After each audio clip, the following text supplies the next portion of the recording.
ناظرین، فرعون کی لاش پر ہر سال چوہے کیوں چھوڑے جاتے ہیں؟ کیا فرعون کے بال اور ناخن بڑھتے ہیں؟ فرعون کی لاش کب، کیسے اور کہاں سے ملی؟ فرعون کا پاسپورٹ کب اور کیوں بنایا گیا؟ کیا یہ صحیح ہے کہ فرعون کی لاش مصر کے ایک میوزیم میں رکھی ہوئی ہے؟ کیا وہ اب بھی لاش ہے یا ممی ہے؟ کیا اللہ رب العزت نے قرآن مجید فرقان حمید میں ارشاد فرمایا کہ اس کی لاش قیامت تک رکھی جائے گی؟ اس حوالے سے عیسائیوں اور یہودیوں کا کیا عقیدہ ہے اور مسلمانوں کا کیا عقیدہ ہے، یہی ہماری آج کی ویڈیو کا موضوع ہوگا۔ سال 1891 سے پہلے اس دنیا کا کوئی انسان نہیں جانتا تھا کہ خدائی کا دعویٰ کرنے والے فرعونوں کی لاشوں کا کیا ہوا تھا، یا ان کی باقیات کہاں ہیں، یا کہیں ہیں بھی یا نہیں۔ تمام آسمانی کتابوں میں اس واقعہ کا ذکر تفصیل سے ملتا ہے کہ اللہ کے پیغمبر حضرت موسیٰ علیہ نبینا علیہ السلام اور بنی اسرائیل قوم کا پیچھا کرتا ہوا ایک فرعون پانی میں غرق ہو کر اپنی فوج سمیت مر گیا تھا، جبکہ حضرت موسیٰ علیہ نبینا علیہ السلام اور ان کی قوم کو پانی نے اللہ کے حکم سے گزرنے کا راستہ دے دیا تھا۔ مگر اس کے بعد اس کا کیا ہوا تھا، اس بارے میں کسی بھی کتاب میں نہیں لکھا ہوا، مگر قرآن مجید فرقان حمید میں اس کے انجام کے بارے میں ایک بہت ہی عجیب بات لکھی گئی تھی جس کی کسی کو سمجھ نہیں تھی۔ قرآن پاک کی سورہ یونس کی آیت نمبر 92 میں اللہ رب العزت نے ارشاد فرمایا، فَالْيَوْمَ نُنَجِّيكَ بِبَدَنِكَ لِتَكُونَ لِمَنْ خَلْفَكَ آیَةً وَإِنَّ كَثِيرًا مِنَ النَّاسِ عَنْ آیَاتِنَا لَغَافِلُونَ۔ سو آج ہم صرف تیری لاش کو نجات دیں گے تاکہ تو ان کے لیے نشان عبرت ہو جو تیرے بعد ہیں، اور حقیقت یہ ہے کہ بہت سے آدمی ہماری نشانیوں سے غافل ہیں۔ ناظرین، یہ واقعہ آج سے 3500 سال پہلے پیش آیا تھا۔ فرعون کے ڈوب کر مرنے کے بعد سمندر نے اس کی لاش کو اللہ رب العزت کے حکم سے باہر پھینک دیا، جبکہ باقی لشکر کا کوئی نام و نشان نہ ملا۔ مصریوں میں سے ایک شخص نے ساحل پر پڑی فرعون کی لاش پہچان کر اہل دربار کو بتایا۔ فرعون کی لاش کو محل پہنچایا گیا۔ درباریوں نے مسالے لگا کر اسے پوری شان اور احترام کے ساتھ تابوت میں رکھ کر محفوظ کر دیا۔ ہنوت کرنے کے عمل کے دوران ان سے ایک غلطی ہو گئی تھی۔ فرعون کیونکہ سمندر میں ڈوب کر مرا تھا اور مرنے کے بعد کچھ عرصے تک پانی میں رہنے کی وجہ سے اس کے جسم پر سمندری نمکیات کی ایک تہ جمی رہ گئی تھی۔ مصریوں نے اس کی لاش پر نمکیات کی وہ تہ اسی طرح رہنے دی اور اسے اسی طرح ہنوت کر دیا۔ وقت گزرتا رہا، زمین و آسمان نے بہت سے انقلاب دیکھے جن کی گرد کے نیچے سب کچھ چھپ گیا، حتیٰ کہ فرعونوں کی ہنوت شدہ لاشیں بھی زمین کی تہوں میں گم ہو گئیں۔ ان کے نام صرف کتابوں، ان کی تعمیرات اور لوگوں کے ذہنوں میں رہ گئے۔ اس واقعے کے تقریباً 2000 سال بعد اس دنیا میں اللہ کے آخری نبی امام الانبیاء جناب محمد الرسول اللہ صلی اللہ علیہ وآلہ وسلم تشریف لائے۔ ان پر نازل ہونے والی آخری کتاب قرآن مجید فرقان حمید میں فرعونوں کے قصے بڑی تفصیل کے ساتھ بیان کیے گئے تھے، اور اسی سلسلے میں اس فرعون کا جسم محفوظ کرنے کی بابت آیت بھی نازل ہوئی تھی، جس کی سچائی پر سب اہل ایمان کا پختہ یقین تو تھا، مگر وہ سمجھنے سے قاصر تھے کہ اس خدائی کا دعویٰ کرنے والے کی لاش کہاں محفوظ کی گئی اور کیسے اسے عبرت کا نشان بنایا جائے گا۔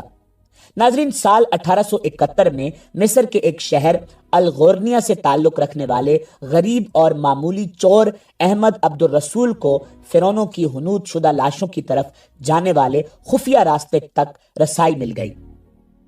ناظرین، احمد عبد الرسول نوادرات چوری کر کے بیچا کرتا تھا۔ ایک دن وہ دریائے نیل کے کنارے کے قریب تبیسا کے مقام پر اسی سلسلے میں پھر رہا تھا جب اسے ایک خفیہ راستے کا پتہ چلا۔ وہاں وہ نوادرات کی چوری کے لیے جگہ کھود رہا تھا کہ اسی دوران اسے کچھ لوگوں نے پکڑ لیا اور پولیس کے حوالے کر دیا۔ وہ جس جگہ کو کھود رہا تھا وہاں سے ملنے والے راستے کی جب مسلسل کھدائی کی گئی تو سال 1891 کو دوسری ممیوں کے ساتھ اسی غرق ہونے والے فرعون کی لاش بھی مل گئی۔ اس کے کفن پر سینے کے مقام پر اس کا نام لکھا ہوا تھا۔ ان ممیوں کو ماہرین قاہرہ لے گئے، جب ان ممیوں کا تفصیل سے جائزہ لیا گیا تو فرعون والی ممی پر جمی نمکیات کی تہ سے تصدیق ہو گئی کہ یہ وہی فرعون ہے جسے اللہ رب العزت نے پانی میں غرق کر کے بدترین انجام سے ہمکنار کیا تھا۔ ناظرین، یہ بہت بڑا واقعہ تھا۔ اس کی تصدیق کے لیے دنیا بھر کے ماہرین آثار قدیمہ اور سائنسدان مصر کی طرف جانے لگے۔ مختلف سائنسی ٹیسٹ کرنے کے بعد دنیا بھر کے سائنسدانوں نے تصدیق کر دی کہ دوسری سب لاشوں کی نسبت صرف فرعون کی لاش پر ہی سمندری نمکیات کی تہ جمی ہوئی تھی۔ اس تصدیق کے بعد اسے فرعون کی لاش قرار دے کر عجائب گھر میں محفوظ کر دیا گیا۔ سال 1982 میں فرعون کی ممی خراب ہونے لگی تو اس وقت کی مصری حکومت نے فرانس کی حکومت کو درخواست کی کہ فرعون کی ممی کو خراب ہونے سے بچایا جائے۔ جدید سائنسی ذرائع سے اس کی موت کی وجہ بھی معلوم کی جائے۔ مصری اور فرانسیسی حکومت نے مل کر ممی کو فرانس لے جانے کا انتظام کیا اور اس سلسلے میں فرعون کی ممی کو فرانس لے جانے کے لیے فرعون کی ممی یعنی اس لاش کا پاسپورٹ بنایا گیا، کیونکہ فرانس کے اندر داخلے کے لیے اس وقت لاش کا بھی پاسپورٹ بنوانا ضروری تھا۔ زیر نظر تصویر میں آپ اس وقت کا بنایا ہوا فرعون کا پاسپورٹ دیکھ رہے ہیں۔ ناظرین، کہا جاتا ہے کہ جب فرعون کی لاش کو فرانس پہنچایا گیا تو ایئرپورٹ پر اس دور کے فرانسیسی صدر بذات خود حکومت کے اعلیٰ عہدیداروں، تمام وزراء اور فوج کے افسران کے ساتھ استقبال کے لیے موجود تھے۔ فرعون کی لاش کا استقبال کسی عظیم زندہ بادشاہ کی طرح کیا گیا۔ فوجی دستوں نے سلامی دی۔ فرعون کی ممی کو ماہر ڈاکٹروں کی ٹیم کے حوالے کیا گیا۔ اس ٹیم کی سربراہی ڈاکٹر مورس نے کی۔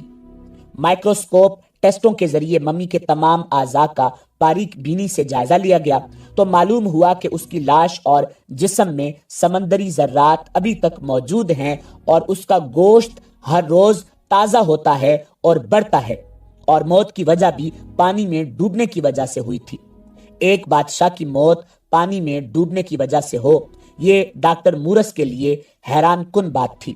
اس نے اس ممی کے بارے میں مزید جاننے کی کوشش کی تو اسے معلوم ہوا کہ اس بادشاہ کی موت کے حالات مسلمانوں کے نبی امام الانبیاء جناب محمد الرسول اللہ صلی اللہ علیہ وآلہ وسلم پر اترنے والی کتاب قرآن مجید فرقان حمید میں تفصیل سے درج ہیں۔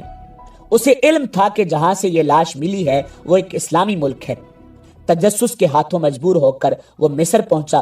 وہ ایک سائنسدان تھا۔ اس نے اس معاملے میں مصر کے ایک سائنسدان سے ملاقات کی۔